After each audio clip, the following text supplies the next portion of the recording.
Hello students, welcome to my channel. So student, जैसा कि आप बीए फर्स्ट सेमेस्टर में आ चुके हैं और आपके बीए फर्स्ट सेमेस्टर में जो आपका पॉलिटिकल साइंस है तो उसकी क्लास मेरे चैनल पर स्टार्ट हो गई है, जिसमें मैं आपकी डेली यूनिट वाइज क्लास लेकर आती हूँ।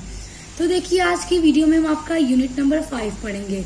आपका यूनिट नंबर 5 है संघ कार्यपालिका एवं विधायिका। तो देखिए, आज का वीडियो जो है वो आपके यूनिट नंबर 5 का पार्ट 3 है। हमने ऑलरेडी 2 वीडियोस पढ़ रखी हैं, जिसमें हमने राष्ट्रपति के बारे में और उसके अलावा अगली वीडियो में हमने मंत्री परिषद, मंत्रिमंडल, प्रधानमंत्री सभी के बारे में हमने कवर कर रखा है, पूरा पढ़ रखा है। तो अभी तक आपने नहीं पढ़ा है तो आप चैनल पर विजिट करके पढ़ सकते हैं।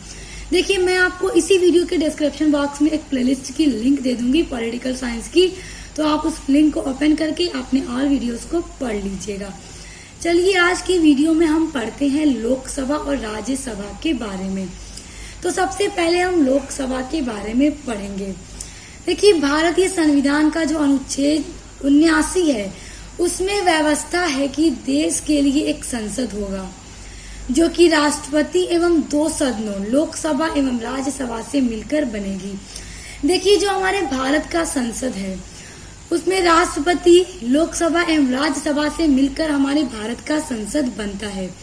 तो भारत का जो संविधान के अंदर जो अनुच्छेद 79 है उसी में ये व्यवस्था है कि राष्ट्रपति, लोकसभा एवं राज्यसभा से मिलकर भारत का संसद बनेगा। राष्ट्रपति, लोकसभा और राज्यसभा तीनों का सम्मिलित स्वरूप ही संसद कहलाता है। अब हम यहाँ पे देखते हैं संसद, जिसमें सबसे पहले प्रेसिडेंट आते हैं, भारत के राष्ट्रपति आते हैं, उसके बाद लोकसभा और फिर राज्यसभा। लोकसभा को इंग्लिश में लोअर हाउस कहते हैं, हाउस ऑफ पीपुल, क्योंकि ये लोगों की सभा होती है इसलिए इसे इंग्लिश में हाउस ऑफ पीपुल यानी लोगों की सभा बोला जाता है। और राज्यसभा को इंग्लिश में अपर हाउस बोलते हैं, क्योंकि ये एक उच्च सभा होती है, उच्च सदन भी इसको कहा जाता है। और ये राज्यों की सभा होती है, इसीलिए इसको इंग्लिश में काउंसिल ऑफ स्टेट्स कहा जाता है, यानी कि राज्यों की सभा, काउंसिल ऑफ स्टेट्स। और ये लोगों की, पीपुल की सभा है, इसलिए हाउस ऑफ पीपुल। तो उम्मीद करती हूँ यहाँ तक तो आप समझ गए कि किस अनुच्छेद में लोक संसद की व्यवस्था है, संसद कितने सदनों से मिलकर बनती है, एक राष्ट्रपति और 2 सदन, एक लोकसभा और राज्यसभा, इन तीनों चीजों से मिलकर बनता है हमारे भारत का एक संसद। अब देखिए, लोकसभा को कभी भी भंग किया जा सकता है। देखिए, जो लोकसभा के सदस्यों का कार्यकाल होता है वो 5 साल का होता है, लेकिन अगर चाहे तो इसको 5 साल से पहले भी भंग किया जा सकता है। तो इसीलिए so it is called the temporary house. इसीलिए लोकसभा को एक टेम्परेरी यानी अस्थायी हाउस या घर भी कहा जाता है। अब हम देखेंगे कि लोकसभा के सदस्यों की संख्या कितनी होती है और वो कहाँ कहाँ से निर्वाचित किए जाते हैं। सबसे इम्पोर्टेंट चीज तो ये जानिए कि जो लोकसभा के सदस्यों की मैक्सिमम यानी अधिकतम जो संख्या होती है वो 552 होती है, जिसमें से यानी 552 में से 530 सदस्य राज्यों से निर्वाचित किए जाते हैं, यानी कि 552 सदस्यों में से 530 राज्यों से चुने जाते हैं। उसके बाद 20 सदस्य जो हैं लोकसभा के, वो हमारे भारत के जो भी केंद्र शासित प्रदेश हैं उन केंद्र शासित प्रदेशों से 20 सदस्यों का निर्वाचन किया जाता है, उनको निर्वाचित किया जाता है। उसके अलावा बचे अब 2 सदस्य, तो 2 सदस्यों को आंग्ल भारतीय समूह के प्रतिनिधि के रूप में भारत के राष्ट्रपति द्वारा मनोनीत किया जाता है। तो इस तरह हम देख सकते हैं कि 530 राज्यों से चुने जाते हैं, 20 केंद्र शासित प्रदेशों से और 2 आंग्ल भारतीय समूह के प्रतिनिधि के रूप में, और किसके द्वारा, राष्ट्रपति के द्वारा 2 चुने जाते हैं। तो इस तरह आप देख लीजिए 530, 20 और 2 मिलाकर टोटल हो गए 552 सदस्य, जो कि लोकसभा के मैक्सिमम सदस्यों की संख्या होती है। ये सारी चीजें बहुत इंपॉर्टेंट है, इनको याद रखिएगा, एग्जाम में आपसे यही सारी चीजें पूछी जाएंगी, इसलिए बहुत ध्यान से इसको सुनिए, समझिए। अब हम देखते हैं वर्तमान में लोकसभा की जो सदस्यों की संख्या है वो अभी 543 ही है। तो याद रखिएगा, वर्तमान टाइम में इतनी है, ये भी बढ़ सकती है, क्योंकि मैक्सिमम तो 552 होती है, तो बढ़ भी सकती है, लेकिन प्रेजेंट टाइम में 543 है अभी। अब देखते हैं हम, जो कि हम जानते हैं कि जो वोट देने का अधिकार है हम भारतीय नागरिकों को, वो 18 वर्ष की उम्र से है। यानी कि जो भी नागरिक हमारे भारत का 18 वर्ष का हो चुका है, अगर वो वयस्क हो जाता है तो फिर उसे वोट देने का पूरा पूरा राइट मिल जाता है, और वोट देना हम भारतीयों का राइट है। तो देखिए 18 वर्ष की उम्र कंप्लीट होते ही वोट देना है। और देखिए पहले 21 वर्ष थी, यानी कि पहले 18 वर्ष नहीं थी वोट देने की उम्र, वोट देने का राइट। पहले अगर जो एज थी हम भारतीय नागरिकों की, वो 21 ईयर अगर पूरी कंप्लीट हो जाती थी तब वोट देने का अधिकार होता था। लेकिन देखिए 61वें संविधान संशोधन के द्वारा, ये संशोधन कब हुआ? 1989 में। तो 61वां ये संशोधन हुआ था हमारे संविधान में, जिसके द्वारा अब ये जो आयु थी 21 वर्ष, इसको घटाकर 18 वर्ष कर दी गई है। तो पेपर में प्रश्न पूछ सकता है कि पहले वोट देने का अधिकार हम भारतीयों का कितना था, कितनी उम्र थी? तो 21 वर्ष थी। ये भी पूछ सकता है कि किस संशोधन के द्वारा इसको घटाकर 18 वर्ष कर दिया गया? तो 61वें संशोधन के द्वारा जो 1989 में किया गया था, जिसमें 21 वर्ष की आयु को घटाकर वोट देने का राइट 18 वर्ष कर दिया गया था। और आज हम सभी भारतीय जब 18 वर्ष की आयु कंप्लीट कर लेते हैं तो हमें वोट देने का पूरा हक, पूरा अधिकार मिल जाता है। अब देखिए लोकसभा के पदाधिकारी कि लोकसभा में कितने पदाधिकारी हैं और क्या उनको कहा जाता है। देखिए भारतीय संविधान का जो अनुच्छेद 93 है, उसके अनुसार लोकसभा के सदस्यों में से, यानी कि लोकसभा के जितने सदस्य हैं उनमें से एक सदस्य को लोकसभा चुनेगा एक अध्यक्ष के रूप में, जिसको स्पीकर कहा जाता है, और एक सदस्य चुनेगा उपाध्यक्ष के रूप में, जिसको डिप्टी स्पीकर कहा जाता है। और ये संविधान के 93 अनुच्छेद के अनुसार ये व्यवस्था है, जिसमें लोकसभा अपने सदस्यों में से एक अध्यक्ष चुनेगा जो स्पीकर कहा जाता है, और एक उपाध्यक्ष चुनेगा जो डिप्टी स्पीकर कहा जाता है। और उपाध्यक्ष और अध्यक्ष दोनों का जो कार्यकाल होता है वो 5 वर्ष का होता है, यानी 5 ईयर का होता है। अब हम देखेंगे कि लोकसभा का अगर सदस्य बनना है तो उसकी क्या क्या योग्यताएं होनी चाहिए, कितनी उसकी एलिजिबिलिटी होनी चाहिए। तो देखिए संविधान के अनुच्छेद 102 के अनुसार ये व्यवस्था है कि सबसे पहला ये है कि वो भारत का नागरिक होना चाहिए। देखिए अगर भारत का नागरिक नहीं होगा, अगर वो भारत का ही सिटीजन नहीं होगा, तो वो कभी भी लोकसभा का सदस्य नहीं बन सकता। तो सबसे पहले तो वो भारत का नागरिक होना चाहिए। दूसरी योग्यता यह है कि अगर उसे लोकसभा का सदस्य बनना है तो उसकी जो एज है वो 25 ईयर पूरी कंप्लीट हो जानी चाहिए, तभी कोई सदस्य लोकसभा का सदस्य बन सकता है।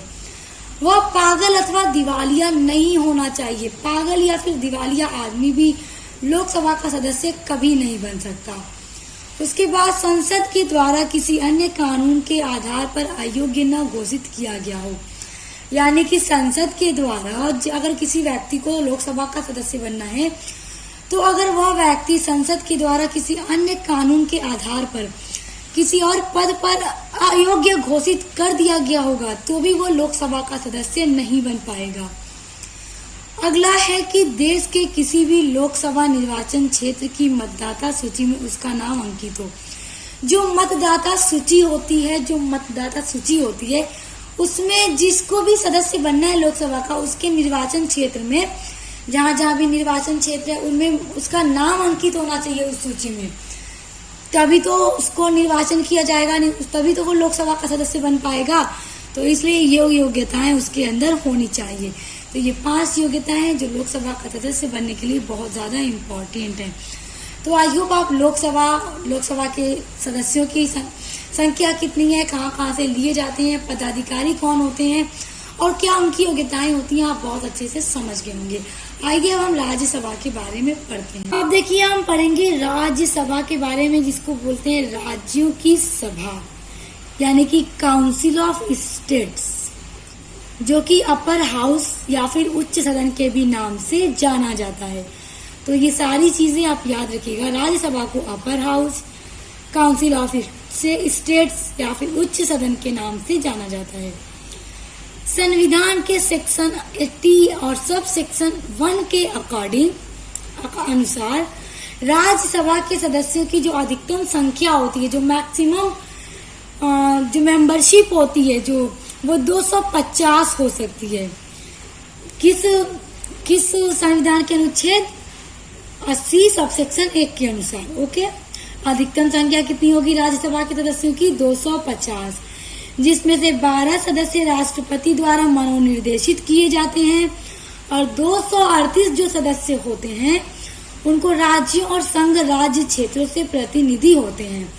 यानी कि जो 12 सदस्य होंगे वो राष्ट्रपति द्वारा निर्देशित किए जाते हैं और 238 राज्य और संघ राज्य के क्षेत्रों से प्रतिनिधि होते हैं। आइए अब देखते हैं कि राज्यसभा का सदस्य बनने के लिए क्या क्या योग्यताएं होनी चाहिए।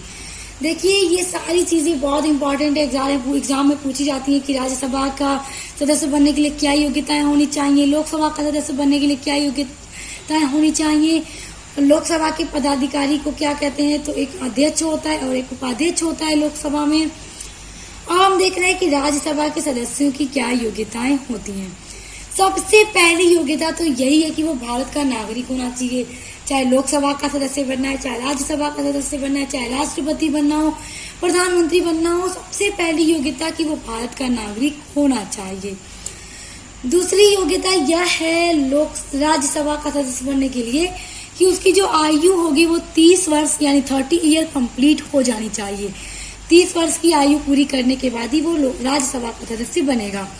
और याद रखिएगा कि लोकसभा का सदस्य बनने के लिए 25 वर्ष की आयु कंप्लीट होनी चाहिए और राज्यसभा का सदस्य बनने के लिए 30 वर्ष की आयु कंप्लीट होनी चाहिए।